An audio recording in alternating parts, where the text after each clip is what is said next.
Ikaw lang ba ang kayang gumawa? Ikaw lang talaga ang kayang gumawa ng tama sa business mo? Does this resonate with you? Kasi ganito mismo ang nangyari kay Anita na may-ari ng isang pharmacy. Hindi lang siya ang may-ari, she was the person the entire business depended on. Alam niya kung aling generic brand ang okay na alternative sa bawat gamot. Alam niya kung aling supplier ang tatawagan kapag mababa na ang stocks at alam niya kung aling regular customers ang may special na orders na kailangan niyang personal na i-follow up. So she hired counter staff to help with the daily flow. Pero kahit na may team na siya, lagi pa rin siyang nandoon para sa lahat. Every time a customer had a question about a prescription, hahanapin si Ma'am Anita. Every time a supplier called, si Anita pa rin ang sumasagot. Every time the staff was not sure about something, sandali lang po, tatawagan namin si Ma'am. Mas okay kapag ako rin mismo ang bahala, sabi niya. Kaya one day, nagkasakit siya. 2 weeks siyang hindi makapasok. And ito yung natuklasan niya. The staff could not handle the customer questions. Walang nakakaalam kung sino ang tatawagin kapag kailangan ng mag-resupply. Some customers walked out and went to another pharmacy nearby. And when she returned, she sat with a hard question. Kung naturo ko lang sana sa kanila noon, hindi sana nagkaganito.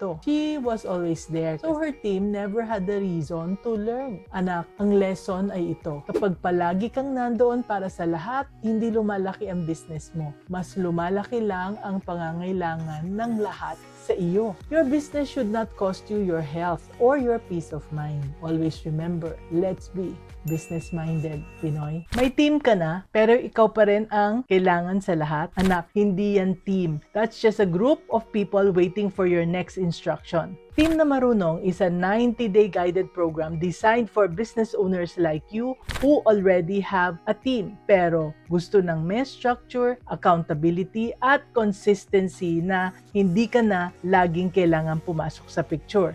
Week by week, you will build a team that is stable, proactive, at saka self-driven. Kahit wala ka sa tabi nila, hindi mo kailangan ng bagong team. Kailangan mo lang ng tamang sistema para sa team na meron ka na. Enroll now anak ha! The link is in the comment section.